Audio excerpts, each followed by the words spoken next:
Hello दोस्तों, स्वागत है आप सभी का लक्ष्य शिक्षा के एजुकेशनल यूट्यूब चैनल में। मैं विवेक मौर्य। तो हमने पिछले वीडियोस में बात किया था कि जीरोथ लॉ ऑफ थर्मोडायनेमिक्स क्या होता है, सिस्टम्स क्या होते हैं, सराउंडिंग्स क्या होते हैं, थर्मोडायनेमिक्स क्या होता है, ठीक है। और आज की इस वीडियो में हम लोग बात करने वाले हैं कि फर्स्ट लॉ ऑफ थर्मोडायनेमिक्स क्या होता है, ठीक है। फर्स्ट लॉ, तो फर्स्ट लॉ के लिए बेसिक सी चीज़ है कि जो फर्स्ट लॉ है हमने देखो लिखा है। फर्स्ट लॉ क्या होता है कि energy can not be created और not destroyed but it can only be change from one form to another form. कहने का मतलब ये है कि आप एनर्जी को ना तो उत्पन्न कर सकते हो ना ही नष्ट कर सकते हो, बस इसे एक फॉर्म से दूसरे फॉर्म में ट्रांसफॉर्म कर सकते हो, मतलब बदल सकते हो, ठीक है। एनर्जी को आप बस खाली एक रूप से दूसरे रूप में आप चेंज कर सकते हो, उसे आप ना तो उत्पन्न कर सकते हो और ना ही नष्ट कर सकते हो। मतलब इस पूरे चीज़ को हम कहते हैं कंजर्वेशन ऑफ एनर्जी। इस पूरे चीज़ को हम कहते हैं कंजर्वेशन ऑफ एनर्जी, है ना।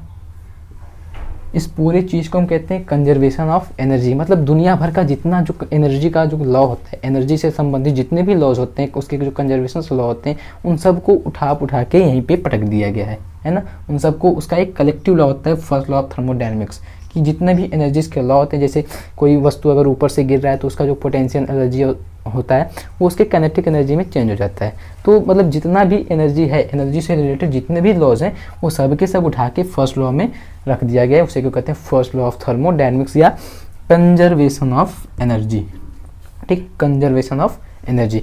और इसका अगर मैथमेटिकल टर्म की बात करें तो हमें मिलता है, इसका मैथमेटिकल टर्म जो होता है वो होता है डी क्यू बराबर D U plus D W, है ना। डी क्यू बराबर D U plus D W इसका फर्स्ट लॉ होता है। फर्स्ट लॉ का ये मैथमेटिकल टर्म होता है। और इस मैथमेटिकल टर्म में जो डी क्यू है हमारा ना, जैसे मान लो हमने एक सिस्टम लिया, ठीक, ये हमने एक सिस्टम लिया, सिस्टम में एक बीकर लिया, बीकर में कुछ गैसेस भर दिए और गैस के ऊपर एक पिस्टन लगा दिया, ये हमारा पिस्टन है, ठीक। और ये गैस है ना, गैस है। अगर आप इस गैस को अगर हीट दो, इस गैस को अगर आप हीट देते हो तो हीट देने पे क्या होगा, इसकी जो इंटरनल एनर्जी होगी वो क्या होगी, चेंज होगी। जब इसकी इंटरनल एनर्जी चेंज होगी तो क्या होगा, जो पिस्टन होगा, मतलब इंटरनल एनर्जी चेंज होने का मतलब कि ये गैस जो है एक्सपेंड करना शुरू करेगा, गैस बढ़ना शुरू करेगा, एक्सपेंड करना, फैलना शुरू करेगा। जब गैस एक्सपेंड करना शुरू करेगा, एक्सपेंड, है ना, जब गैस एक्सपेंड करना शुरू करेगा तो ये पिस्टन क्या करेगा, धीरे धीरे ऊपर जाएगा, पिस्टन हमारा धीरे धीरे ऊपर जाएगा। मतलब जो हमने गैस को हीट दिया, हीट देने से उसके इंटरनल एनर्जी में चेंज आया और चेंज आने से क्या हुआ, उसने कार्य किया। मतलब ये हमारा होता है हीट, इसे कहते हैं हीट, डी क्यू को कहते हैं हीट। मतलब जो हम हीट दे रहे हैं किसी सिस्टम को जो हम हीट दे रहे हैं उसे कहते हैं डी क्यू। मतलब heat given to the system, heat given to the system, system को हम जो हीट दे रहे हैं उसे डी क्यू कहते हैं, ठीक। ये जो डी यू है हमारा उसे कहते हैं internal energy, increases of internal energy, ठीक है, इंक्रीजेज ऑफ इंटरनल एनर्जी। और ये जो हमारा डी डब्ल्यू है, डब्ल्यू को कहते हैं work done by the system, work done by the system. कहने का मतलब जो डी क्यू है वो heat given to the system, मतलब इस सिस्टम को हमने जो हीट दिया वो हमारा क्या है, डी क्यू है। उसके बाद जो इंटरनल एनर्जी, जो चेंज ऑफ इंटरनल एनर्जी आई थी गैस में, वो क्या है, डी यू है। उसके बाद इसने जो कार्य किया था वो क्या है, डी डब्ल्यू, मतलब work done by the system. और ये बाय द सिस्टम जो है इसलिए लिखा गया क्योंकि जो हमने वर्क किया वो ये गैस के द्वारा किया गया। कि अगर हम गैस को अगर हम अपना सिस्टम मानते हैं, अगर हम गैस को अपना सिस्टम मानते हैं तो जो भी वर्क किया गया वो किससे किया गया था, गैस से ही तो किया था। गैस ने ही तो वर्क किया था, कोई पिस्टन को उठाने का काम गैस तो ही किया था, तो उसे कहते हैं work done by the system. और जो हमारा वर्क डन होता है वो हमेशा दो प्रकार का आता है, जो वर्क डन होता है वो दो प्रकार का आता है, लेकिन अभी बताएंगे क्या होता है। जैसे ये हो गया वर्क डन, वर्क डन दो प्रकार में क्या होता है। एक तो पहला होता है कि जब work done by the system किया जाता है, work done by the system, bye the system. और एक होता है work done on the system, work done on the system. अब बाय द सिस्टम और ऑन द सिस्टम का मतलब यही है कि ये तो पहला वाला समझ गए कि बाय द सिस्टम का मतलब जब हमारा सिस्टम ने काम किया तो बाय द सिस्टम आया था, और उसके लिए हमने क्या किया था, डी डब्ल्यू के सामने प्लस लगाया था। मतलब जब बाय द सिस्टम काम किया जाता है तो जो वर्क डन हमारा आता है, वर्क डन हमेशा उसका प्लस साइन लेके चलते हैं। ठीक, वर्क डन के लिए जब बाय द सिस्टम हो तो प्लस साइन लेके चलते हैं, और वर्क डन जब on the system, on the system का मतलब ये होता है कि जो हमारा पिस्टन है, अब अगर हम पिस्टन को कंप्रेस करें, एक्सपेंड करने की जगह अगर हम पिस्टन को कंप्रेस कराएं, मतलब पिस्टन को नीचे दबाएं, तो पिस्टन को आप नीचे दबाओगे तो जो भी वर्क डन होगा वो गैस को एक्सपेंड करने की बजाय दबाएगा, गैस को कंप्रेस करेगा। तो जो पिस्टन होगा धीरे धीरे क्या होगा, वो नीचे आएगा, गैस हमारा कंप्रेस करेगा। ठीक है, तो जो भी हमारा वर्क डन होगा वो ऑन द सिस्टम होता है, और ऑन द सिस्टम के लिए जो भी हम DW लेते हैं वो हमेशा माइनस का साइन लेते हैं। ठीक है, बाय द सिस्टम के लिए हम लोग प्लस का साइन लेके चलते हैं, और ऑन द सिस्टम के लिए हम लोग माइनस का साइन लेके चलते हैं। ठीक है, तो इसलिए हमने यहाँ पे देखो बाय द सिस्टम लिखा, तो इसलिए हमने यहाँ पे प्लस का साइन लेके चला है, ना कि माइनस का साइन लेके चला है। तो जो हमारा फर्स्ट लॉ ऑफ थर्मोडायनेमिक्स होता है, बेसिक सा चीज़ ये है कि कहता है कि फर्स्ट लॉ ऑफ थर्मोडायनेमिक्स होता है कंजर्वेशन ऑफ एनर्जी होता है। और कंजर्वेशन ऑफ एनर्जी का मतलब ये होता है कि energy can not be created और not destroyed, but it can only be change one form to another form. और इसका मैथमेटिकल टर्म जो होता है वो होता है dq बराबर du प्लस dw, dq बराबर du प्लस dw, और dq को कहते हैं हम लोग heat given to the system, du को कहते हैं इंक्रीज ऑफ इंटरनल एनर्जी, और dw को कहते हैं work done by the system. ठीक है, और यहीं पे अगर माइनस का साइन लगा होता, अगर यहाँ पे माइनस का साइन लगा होता तो हम कहते हैं work done on the system, लेकिन यहाँ पे प्लस का साइन लगा है तो हम कहेंगे work done by the system. ठीक है, तो ये होता है पूरा का पूरा फर्स्ट लॉ ऑफ थर्मोडायनेमिक्स। ठीक है, अगर आप इसका स्क्रीनशॉट लेना चाहते हो तो ले लो, फिर आगे बढ़ते हैं हम लोग।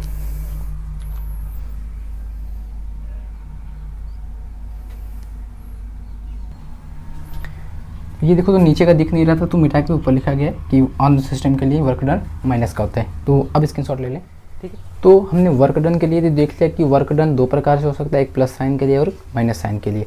उसी तरह से हीट भी हमारा दो प्रकार से हो सकता है। हीट का मतलब आप DQ के लिए भी दो साइन लिख सकते हो। DQ के लिए पहला साइन जब हम heat by the system, heat to the system देते हैं, हीट फॉर द सिस्टम देते हैं। ठीक है, पहला होता है given to the system, heat given to the system, और दूसरा होता है हीट, दूसरा जो होता है वो होता है heat given by the system. ठीक है, पहला होता है heat given to the system और दूसरा होता है heat given by the system. कहने का मतलब कि पहला देखो तो गिवन टू द सिस्टम, जब आप किसी सिस्टम को, जो हमने सिस्टम लिया था अभी गैस वाला को, अगर हम उसे हीट देंगे तो वो क्या होगा, उसकी जो इंटरनल एनर्जी थी बड़ी थी, हीट देने पे उसकी एनर्जी क्या करेगी, उसकी एनर्जी गेन करेगी, उसकी एनर्जी बढ़ेगी। जब उसकी एनर्जी बढ़ेगी हीट देने पे तो हम हीट का प्लस साइन लेके चलते हैं, हीट के लिए प्लस का साइन लेके चलते हैं। और वहीं पे जब बात करते हैं दूसरे वाले की कि गिवन बाय द सिस्टम, जब सिस्टम के द्वारा हीट दिया जाता है, जब सिस्टम के द्वारा हीट दिया जाता है तो उसे कहते हैं गिवन बाय द सिस्टम। और गिवन बाय द सिस्टम में क्या होता है, एनर्जी जो होता है हमारा वो लॉस होता है, जो एनर्जी होता है हमारा वो लॉस होता है, क्योंकि बाय द सिस्टम कर रहा है। ठीक है, ऑन द सिस्टम नहीं कर रहा है या टू द सिस्टम नहीं कर रहा है, वो बाय द सिस्टम कर रहा है, तो एनर्जी का हमारा लॉस होगा। जब एनर्जी का लॉस होगा तो जो DQ का हम साइन लेके चलते हैं, DQ का साइन वो माइनस में लेके चलते हैं। ठीक है, तो जैसे DW का हो गया प्लस का साइन और माइनस का साइन। ठीक, प्लस का साइन तब लेके चलते हैं जब सिस्टम ऑन द सिस्टम या बाय द सिस्टम कार्य किया जाए, ये होता है बाय द सिस्टम के लिए। ठीक, और ये होता है ऑन द सिस्टम के लिए। DW जैसे दो प्रकार का होता है कि बाय द सिस्टम कार्य किया जाए तो प्लस का साइन लेके चलते हैं, ऑन द सिस्टम कार्य किया जाए तो माइनस का साइन लेके चलते हैं। वैसे ही हीट भी दो प्रकार से हो सकता है, जब गिवन टू द सिस्टम कार्य किया जाए तो प्लस का साइन लेके चलते हैं, और दूसरा जब गिवन बाय द सिस्टम काम किया जाए तो माइनस का साइन लेके चलते हैं। तो इस प्रकार से हमारे को ये लिखने का मतलब ये है कि ये हम इसलिए पढ़ा रहे हैं क्योंकि जब हम लोग क्वेश्चंस करेंगे, न्यूमेरिकल्स करेंगे, तो उसमें हमारा ये काम आने वाला है, न्यूमेरिकल्स में काम आएगा। ठीक है, तो आप इसका स्क्रीनशॉट ले लें, फिर आगे बढ़ते हैं हम लोग।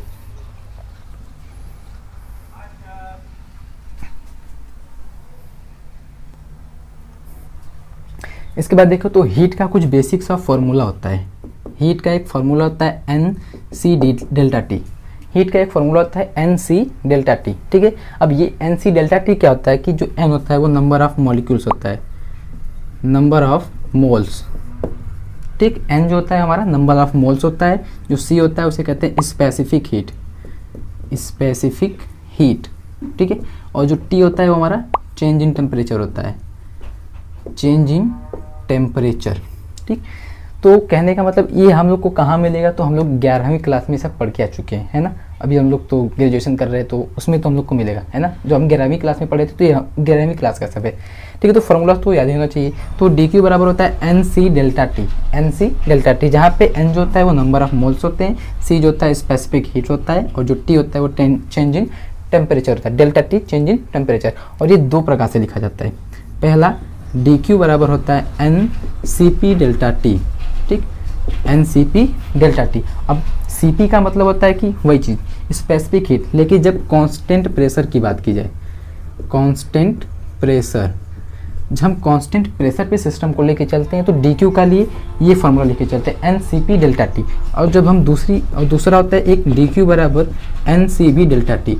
N C B delta T का मतलब ये होता है कि जब हम कांस्टेंट वैल्यू पे चलते हैं, कांस्टेंट वॉल्यूम, ठीक। जब हम कांस्टेंट वॉल्यूम पे चलते हैं तो डी क्यू का ये फार्मूला यूज करते हैं, जब कांस्टेंट प्रेशर पे चलते हैं तो डी क्यू का ये फार्मूला यूज करते हैं। तो डी क्यू के लिए दो फार्मूले आते हैं कि N C P delta T और N C B delta T, क्योंकि ये आगे आने वाले डेरिवेशंस में यूज होने वाले, तो इसलिए बता रहे हैं, ठीक है।